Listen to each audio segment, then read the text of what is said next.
We're having great fun, you know, great fun. Follow me. Hey everybody, I'm Joe Kelly Jr., editor and publisher of the Car Room magazine. You know, I've always loved cars. Big cars, small cars, motorcycles, fire trucks, construction equipment. If it had wheels, I loved it. Now, in the years before I was old enough to own a real car, I satisfied that love by collecting scale models. Matchbox cars, Hot Wheels, plastic kits. If it had scale wheels, there was a good chance it was going to find its way home with me. Now, the good news is that as I grew, the hobby grew right alongside. And these days, collectors have a huge menu to choose from. Images of cars in every scale that they can imagine. I still like playing with cars. And if you like playing with cars too, I want you to follow me to the Car Room. You know, the passion for the automobile remains the same whether your focus is on full-sized cars or the gathering and enjoyment of a collection of scale models. Love is love. The good news is, on this show, we're going to cover it all. You're going to see the collections of mega movers and shakers in the car hobby, but we're also going to be talking to people who like their cars right where they can see them, in the palm of their hands. Come along, it's going to be quite a ride. Now let's talk a little bit about scale. Scale in a textbook sense is the mathematical reduction of a real object into scale model size. In other words, this 1/12 scale Porsche should be exactly 1/12 the size of the real car. The same rules would apply to this 1/18 scale die-cast model of a Porsche 901, this 1/32 scale resin-bodied slot car, this 1/64 scale Porsche Cayman, a very popular scale with Hot Wheels collectors, and this little itty-bitty 1/87 scale Porsche. Now, if you're a train collector from way back in the day, you're going to recognize that scale. These are all well and good, but by far the most popular scales currently on the market are the 1/24 and 1/43 scales. As you can see from these two models of a presidential limousine, those numbers mean a drastic difference in size. Now, what you can't see is the finesse built into these models. What is finesse? It's a magical term and a magical process by which the modelers trick your eye into believing that what you're seeing is real. If they were to just measure these cars note for note and reduce them in size, something just wouldn't look right. But if you look at these cars, you can see that they do read as real, and that's what modeling is all about. So what are our prides and joys made out of? Well, back in the old days, a model car meant one thing. Came in a box, it sounded like this. It was injection molded plastic, and it was up to the collector to take the model home, paint it if he chose to, and then build it into something he could enjoy on the shelf. Well, times have changed, and though plastic kits are still popular and enjoyed by many, ready-made models have become the order of the day for most collectors. Now, the models range in materials as much as they range in scale. For instance, this Brooklyn 1/43 scale model of a 1935 Nash Ambassador is cast from white metal. As a result, this small model weighs almost a pound. It's pretty dense and pretty densely detailed. A step up from that scale and a different type of material is this Spark Le Mans Miniatures Bugatti. Now, Le Mans Miniatures only patterns models after cars that won at that hallowed race, and this is quite a piece. It's a curbside model. None of its operating features open. The doors and panels are all sealed shut. But because it's made from resin, it's a beautifully detailed piece that's very enjoyable just as a display model, which was its intended purpose. Take a step up in scale and more hybrid approach to modeling when you look at this CMC Ferrari Testarossa. Now, this is one of only 3 known hand samples at this point, and it's a mix of die-cast metal, pressed metals that have been soldered together, and plastic pieces. 1,600 pieces in total, an incredibly detailed piece. Now we have the granddaddy of them all, Zamac die-cast. That's the material that makes up the majority of the ready-made collectibles on the market these days. Now, the good thing about Zamac is that it's very strong, so these larger models are boatloads of detail and features, opening doors, hoods, and trunks, all kinds of things for the collectors to enjoy. Now, if you ever had the opportunity to build one of these old Hubley kits, you know what die-cast is. It's a zinc alloy that's injection molded under high temperature and pressure. When it comes out of the molds, it looks like this. there's a lot of what's called flash around the mold parting lines, and all of that and some of the other defects have to be polished out and removed before the model can be painted and assembled. Now this Hubley kit was built over the course of weeks. Coincidentally, that's the same type of material that one of the most popular model cars in the history of collecting is made from, the Hot Wheels line. Now, one of the cool things about the model car collecting hobby is that it doesn't have to cost a fortune. Of course, it still can, as is evidenced by this CMC Ferrari. Now, while it's not one of the highest priced models, this is a model that can cost upwards of $300. Why is that? Well, very simply, noble materials. The materials that the modelers use to manufacture the car, like real machined aluminum and steel for the spoked wheels, leather for the seats, all kinds of separate pieces made from plastic and brass that are put into the engine compartment, and the functionality of a fully featured, fully opening model car. Whereas Mattel's model represents a great value for its just under $100 asking price. Mattel is going to make far more of these cars, and they're going to base their model on an all die-cast body with some very well-chosen and nicely cast plastic pieces to bring the car out at a price that's more acceptable to the majority of the collectors out there. All this model car stuff is great, but how about the really rare stuff? Well, a box just came in, and boy, have I got a treat for you. Follow me upstairs. A lot of collectors write us and ask us if a model they've got is unusual or rare, or ultimately if it's worth anything. Now, this time around, we've got a beauty for you. This is a pre-production prototype of an Oldsmobile Indianapolis pace car. Now you're looking at the model and saying, what makes it rare? Check out the doors. What's supposed to say official pace car says official pace car. Now the good news is that somebody woke up and paid attention, and the finished production piece had that correction made, as well as some really neat detailing that looked just like the real car as it paced the Indy 500. Now here's a word of advice. If ever you get a model that you think has an error or a mistake on it, or that you think might be rare, write the company. Let them send you a certificate of authenticity. The model you have could be worth a great deal of money. Just a tip, just something to think about. Now, what are the phases of pre-production? Well, there's the early phases with a lot of mistakes on it. Then there's a second phase, decorated samples like this one. This one actually has the number 2 written on its chassis that denotes it as a second sample. Now here, the drag markings and the different decals on the model are not quite production ready, but it's still a presentable piece. Again, write a letter to the manufacturer. Let them tell you how rare the car is. Could be sitting on a substantial amount of cash. The next level of pre-production is production approved, like this model of a famous racing Porsche. Now here the model is going to match the production pieces exactly. All of the features, all of the details are here. What's not here is box art. More often than not, these cars show up with no boxes at all, or a plain white box because the art is still out being approved. Again, write a letter. It could be the best letter you've ever written. It could really be worth something. Hey, these are all great. Let's go downstairs and look at some finished pieces. One of the big questions collectors have is, what can I expect from any scale? Which scale should I collect? Well, let's start at the very smallest commercially available scale, which is 1/87. So we're going to start right here. Now look at this model. This is made by a company called Bub. It's a die-cast model made of white metal, so it's very heavy. The things to look for are good definitions in the wheels, nice decorations on the body, good paint, good proportions, and a solid construction. Now this model's made out of white metal, so believe it or not, it's fairly heavy for its size. Likewise, this little Mini that's got beautiful decals and tampo strikes on it for the decorations on the sides. Notice that there's glass in the windows and that they've got little decorations for their frames and for the frames of the sliding panels. They've also got fog lights on the front, real rubber tires, and nicely detailed wheels. Over here is a Lotus 7. This model is made entirely of plastic, so it's very, very light.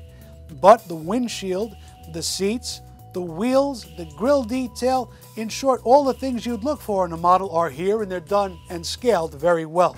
This Porsche, on top of being beautifully proportioned and beautifully decorated, has also got a series of great small details cast inside around the engine and interior. It's hard to believe that these models are barely the size of your thumb. Likewise, this special Volkswagen Transporter that was built for a Porsche, which is removable. That's a 2 model for 1 deal from a company called Bug. Really nice decorations on the side, rubber tires, glass in the windows, and great paint. All in all, that's a full house of modeling, and it all could fit into the palm of your hand. The next step up, 64th scale. Now you're going to find a little more detail and in some cases some functioning and operating parts, like this M2 Machine's 1955 Dodge. It has an opening hood with engine detail, opening doors, and a little bit more detailing in the way of the wheels and the chassis. Really a nice piece, and these can usually be had for around $5 to $7. Take a step over to the left and you see one of the high detail 164s made by Mini Champs. Now this is a new line, and they're really being aggressive with photo etched pieces for the markings, separate taillight lenses and headlight lenses, really beautifully done wheels and tires, and a full-on interior that's complete to the gauges. Really an amazing piece, and these routinely run in the under $15 price bracket. Over to the left again, good old American muscle done the good old American way. This is a piece by Greenlight, but this could just as easily be a Johnny Lightning and some of the Hot Wheels cars. As you can see, this is patterned to look like a real car. Beautifully done strikes on the side that look like the markings that these Super Bees carried. Nice spoiler on the back and a separate casting. Once again, we have opening doors and an opening hood with a bit of engine detail underneath. Now we come to the big kahuna, the Hot Wheels cars. Now, as anyone can tell you, these cars could be had for as little as $1, and some still are. This is a custom piece that was put together for the 2009 Hot Atlanta convention in Atlanta, Georgia, earlier this year. This has been redone, repainted, and as a result, it's a lot more collectible. But like most of the Hot Wheels out there, it sacrifices a little bit of scale fidelity in the name of just looking cool. Look at the wheels and tires on this thing, the tilt-up nose with the nicely detailed engine. These models, when they're brand new, can be bought on the racks for as little as $1. But in a condition like this, as a collectible that's been specially commissioned, these can go into the hundreds of dollars without breaking a sweat. Again, a fistful of fine cars for not a lot of money. One of the most popular scales in the hobby is 1/43rd scale, and there's a good reason for that. For one thing, the models are small enough that you can collect a bunch of them and not take up your entire house. The second reason is the menu is incredibly diverse, starting with mass-manufactured pieces that are beautifully detailed, like this HPI Porsche. A lot of great engine detailing and a lot of great paint and surface work in the back. This Mattel Ferrari's got beautifully done tampo and decal decorations, a really nicely cast body, and even brake lines on the front wheels. Again, these are commercially available, mass-manufactured models. Taking a step up the ladder, we get into the realm of low-production, hand-built models made from resin. That's certainly the case with this Spark McLaren. The Spark model is a McLaren M6B, Peter Revson's car, and it features a resin body, beautiful thin glazing, rivet detailing, and impeccable wheels and photo-etched screens. Now those are the hallmarks of a really artistically well-done model car.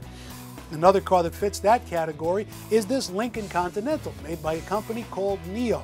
This is also cast from resin, and they've added photo-etched pieces for the window frames. Photo etching is a process by which metal is acid etched after a photo image has been placed on the surface.